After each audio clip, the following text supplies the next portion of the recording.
Salut à vous. Ouais, on m'entend mieux. On vous montrera pourquoi bientôt. Mais bref, c'est pas le sujet de la vidéo. Bienvenue sur la chaîne Midnight Society pour un vlog totalement imprévu, mais qui va quand même vous plaire, j'espère.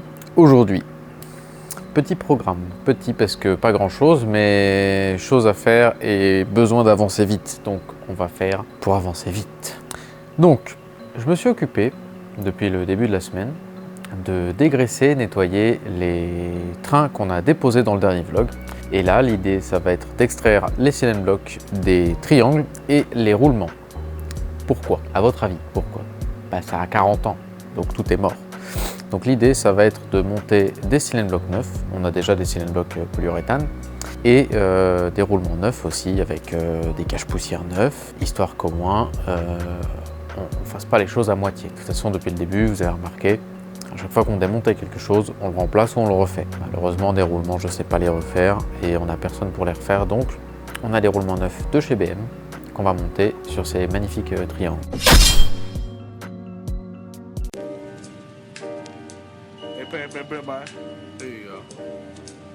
Man, that nigga been standing there in the same goddamn spot slinging that shit for about the last 4-5 days. With the same clothes on. I ain't been home yet. I don't even think so. I wanted to be smoking or selling that shit. He had to be smoking or snorting something. But it had to be up for them 4-5 days.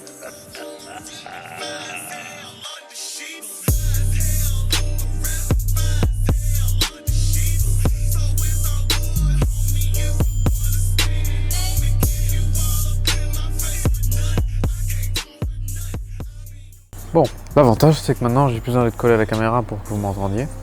Donc l'idée là, tout de suite maintenant. Déjà je vais essayer de virer cette petite merde rouillée, voilà, pas trop d'autres noms à lui donner, si ce n'est grosse merde rouillée. Parce qu'on en a d'autres, des neuves qui sont propres de toute façon, enfin silent block propre, voire neuf même, je sais plus, je crois qu'il les a pris en neuf. Donc on a ça à virer là. Ensuite je vais m'attaquer aux silent block, je vais essayer de les sortir parce que les roulements je sais que je devrais pas trop galérer. Normalement je devrais pas trop galérer parce que il n'y a jamais rien de normal ici. Et bah c'est déjà bien, donc on va s'y mettre tout de suite. On va remettre un peu de gras quand même, histoire de dire qu'on fait les choses bien, le reste j'ai pas besoin. Alors, avec quoi je vais sortir tout ce petit monde? C'est bien parce que même hors champ, vous m'entendez. Donc, on va se prendre à la Stilson. Ouais, c'est pas mal. Est-ce que la multi elle va avoir assez de dents pour faire quelque chose avec ça? Oh, j'ai pas l'impression. Voilà mon pote, ça m'a l'air d'être un peu grippé tout ça. Ça m'a l'air d'être un peu grippé. Comment qu'on va faire? Alors j'ai déjà essayé de taper dessus, hein, bien entendu ça ne fonctionne pas. La seule solution que je vois là, c'est de faire une belle découpe propre ici. Parce qu'en fait le tube qu'il y a là, qu'on voit pas très bien, mais en gros ça fait un gros tube avec un petit tube emboîté dedans. Et en fait le petit tube est une grande vis tout simplement. Le problème c'est que ça a grippé en fait à l'intérieur. Je suis plus dans le champ. Ça a grippé à l'intérieur et résultat, déjà pour desserrer c'était un enfer. Alors pour le sortir, ouais, puis l'empreinte on n'en parle pas, on l'a détruite la dernière fois avec Flo. Donc ouais, on va y aller avec la disqueuse je pense. La disqueuse n'est pas à sa place. Bon, et ben je reviens dans 5 minutes. Bon, j'ai coupé là où j'avais dit que j'allais couper et ça n'a pas l'air de changer, donc on va passer aux choses sérieuses et on va lui couper la gueule, voilà. Je vais pas filmer pendant que je coupe parce qu'en vrai ça fait du bruit, beaucoup de bruit, voilà, à tout. Bon, c'est bon, j'ai réussi à l'enlever. Voilà ce qu'il en reste, un tas de merde avec des merdes et des coups de meule dans la gueule, voilà, c'est de la merde. Donc maintenant on va s'attaquer à sortir les silent blocks. Donc ce que je vais faire, c'est que je vais d'abord couper le caoutchouc à l'extérieur avec une scie à métaux pour faciliter la tâche. Et après on verra en fonction de s'ils sont secs et qu'ils bougent ou s'ils sont vieux mais collés, on verra bien.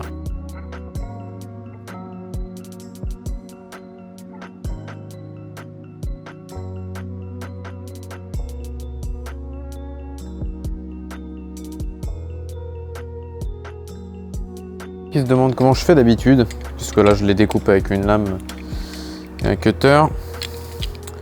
En temps normal, quand j'extrais, ou même la plupart des personnes qui le font, quand on extrait des silent blocks comme ça de triangles, et que c'est des vieux silent blocks, et même des silent blocks assez récents, généralement il n'y a pas trop le choix, on les fait cramer en fait. On prend un chalumeau, on fait cramer le silent block. Le problème, c'est que là je suis en intérieur, il y a le 21 à côté. Si je commence à faire cramer des trucs dans l'atelier, déjà ça va puer. Et puis surtout, le caoutchouc cramé, ça fait plein de petites merdes qui s'envolent. Vous pensez vraiment que Flo va être content s'il voit des petites merdes s'envoler sur sa caisse? Parce que là, il est pas là, il sait pas. Mais quand il verra ce vlog sortir, qu'est-ce qu'il va en penser à votre avis, hein? Allez, dites-le moi dans les commentaires. Il le dira avant vous, mais au moins on verra si vous avez raison. Et du coup, la dernière solution qui reste, c'est de la découper à fond sur les bords pour enlever le maximum de matière. Ah putain la vache. Et une fois qu'on en a enlevé le maximum, après, normalement, avec une grosse douille de la bonne taille, par l'arrière ou par l'avant, c'est pareil, dans l'étau, en serrant, on arrive à pousser le silent block. Si jamais on n'y arrive vraiment pas, il faudra percer le silent block avec une mèche pour l'affaiblir à un endroit, et après faire plein de petits trous tout autour pour les faire se rassembler, et après extraire ce qu'il y a, et enfin extraire le corps pour finir par du coup avec une lime ronde enlever les bouts qui restent dans le conduit. C'est très long, très chiant, donc j'aimerais bien que pour une fois, même si je connais déjà l'issue de cette vidéo, je sais que je vais devoir galérer à poncer. Ah, comme un connard. Ah, quoique non, il y a le sablage après, à la limite, si c'est pas trop épais, on pourra les enlever au sablage. Mais ça reste à confirmer. Je vais me mettre dans l'autre sens, parce que là, ça commence à devenir un peu fatigant de bosser comme ça. Ça tient? Ouais.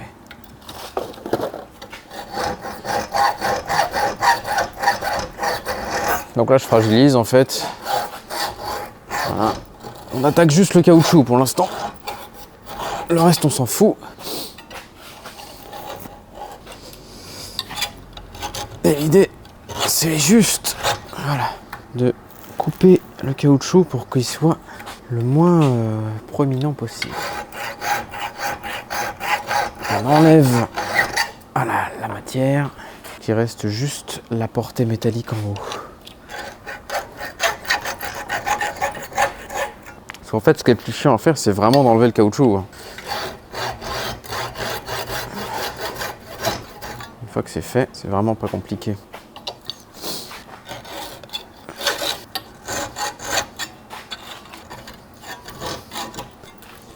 On est bon. Et on commence à être pas mal là. Alors, on va tester. Dans un premier temps, de le pousser, voir si ça réagit. Ça m'étonnerait vu comment le caoutchouc va être dur.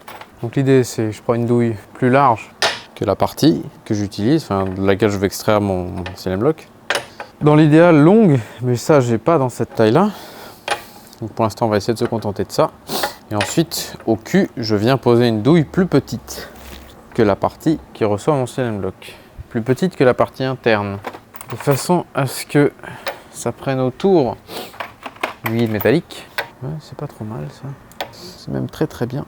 Voilà, comme ça et comme ça. On va voir ce que ça donne. Bon. Là on a un gros plan sur le roulement. En fait j'ai give up sur les silent blocks parce qu'il va falloir que je les crame. Donc vu que j'ai pas envie de perdre de temps là-dessus, je vais extraire les roulements du demi-train. Donc ce que je fais c'est que je prends l'outil de précision, voilà, le petit chasse-goupille. Je le mets dedans. À l'intérieur, vous avez un premier roulement qui est en haut et un second roulement qui est en bas. En bas, vous avez, enfin entre les deux, en fait, vous avez un guide métallique qui vient autour de l'arbre, enfin de la partie extérieure du cardan, de la tulipe côté du coup roux. Et l'idée, c'est, vu que ce truc bouge dans la graisse, et ben, je le désaxe en me mettant de biais, je viens me prendre sur le roulement et je tape et ça l'extrait.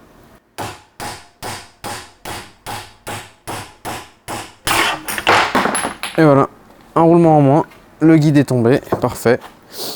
Alors le guide, vous voyez, je le ramasse pas avec les mains, je pense que vous comprenez tous pourquoi je le ramasse pas avec les mains.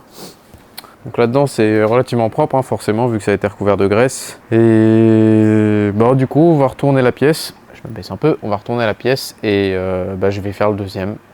Après on va faire le deuxième moyeu. Allez c'est parti pour le second. Donc voilà, on appuie sur le roulement.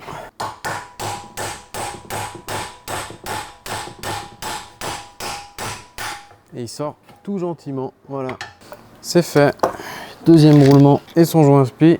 L'avantage de cette technique du coup, sans compter le gain de temps, c'est que je les endommage pas tant que ça.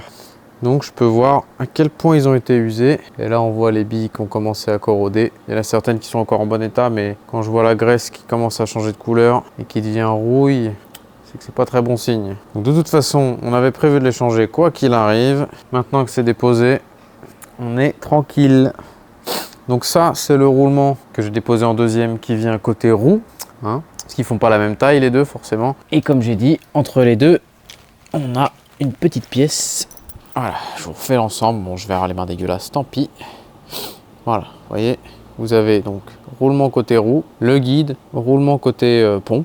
En fait, et le cardan passe au travers l'assemblage de ces trois pièces. Tac, si j'arrive à ne pas faire tomber toute la pièce, mais à vous montrer un peu, voilà, là au fond on voit un peu, tac, et voilà du coup comment fonctionne le demi-train arrière de 21. Alors les petits cache-poussières du coup qui sont là, enfin les joints spi, qui eux normalement sont censés protéger le roulement de l'humidité, parce qu'à partir du moment où l'arbre est rentré, l'humidité, normalement, elle ne peut pas passer grâce à la petite lèvre qu'on a sur le joint spi tout au bord ici. Sauf qu'avec l'âge, on sait tous que les problèmes de fuite peuvent arriver. Bon alors, que je vous montre. Ici, nos assemblages de roulement. Là, on a, en partant du bas, du coup, le joint spi côté moyeu. Ensuite, on a le roulement côté moyeu.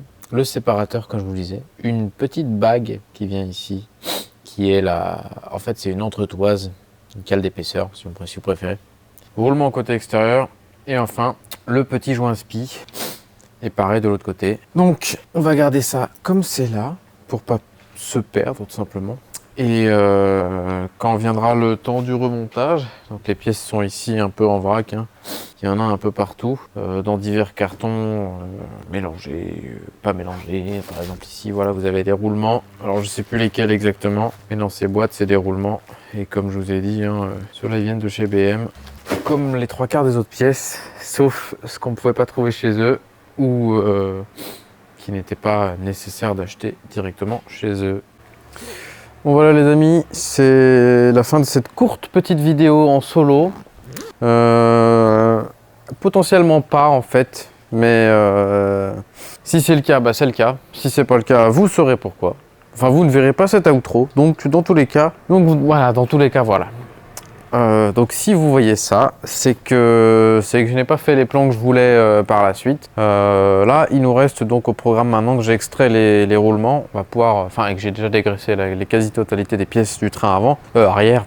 Wow, fatigué le gars. Étant donné que tout le train arrière est dégraissé, sauf 2-3 petites merdes, il reste le sablage des moyeux, le sablage des étriers, le sablage des flasques, redresser les flasques, après peinture pour tous ces petits éléments. Puis extraire les cylindres blocs des demi-trains arrière, sabler les demi-trains arrière, peindre les demi-trains arrière, remettre les nouveaux cylindres blocs, mettre les nouveaux roulements et après une fois que tout est peint, reposer le tout sur la voiture. Le pont est déjà fini, donc on l'avait peint dans le dernier vlog, hein, je vous rappelle. Là il est là, voilà. Je viens de mettre une deuxième petite couche sur les petits endroits qu'on ne pouvait pas atteindre. Donc on l'a fait en noir gris fonte en fait, avec le carter en gris argent. C'est très beau, hein. Ça fait vraiment pièce costaud, entre guillemets, sans chercher à faire de l'esthétique là-dessus, puisque de toute façon c'est de la fonte, hein. C'est comme un bloc moteur, c'est pas censé être beau, c'est censé être solide. La différence du bloc moteur, c'est qu'il est beaucoup plus visible. Donc on l'a fait à la haute température pour avoir un rendu vraiment mat, et pas un rendu un peu satiné comme on a là. Et là on pourrait vraiment croire que c'est limite du métal brut, quoi. C'est noir, grisâtre, enfin bon, vous l'aurez compris. Donc je vais arrêter de faire du monologue. Comme d'habitude, hein, si la vidéo t'a plu, n'hésite pas à lâcher un like, à poster un commentaire, à critiquer mon travail, à me dire que je ne passe pas bien à l'image et que je parle trop pour rien dire. Hein, non, c'était peut-être pas ça que je devais dire. n'oublie pas donc like, partage, follow, commentaire. Si tu es intéressé, site de Yamamichi pour nos stickers ou pour du merch. Les Insta, tous nos réseaux sont en description comme d'habitude. Donc si tu veux venir discuter, tu peux. Si tu as des questions, si tu veux savoir comment nous rencontrer ou comment on en est arrivé là, on va bientôt faire, j'avais annoncé à la fin du dernier vlog qu'on avait quelques projets en tête. On va probablement bientôt faire une vidéo de présentation de la chaîne au bout d'1 an d'existence et peut-être une rétrospective. J'aimerais bien qu'on fasse une FAQ aussi, ça pourrait être sympa. On verra comment on organise un peu tout ça. Donc de toute façon, vous aurez très bientôt de nos nouvelles, que ce soit via Insta ou via la chaîne directement. Donc si tu veux rien rater, n'hésite pas, hein, suis l'actu sur l'Insta du Midnight ou sur nos Insta perso, vu qu'on relaye des différentes choses à chaque fois. On repartage aussi, donc comme d'habitude, pas plus vite qu'à fond, mais doucement quand même, hein.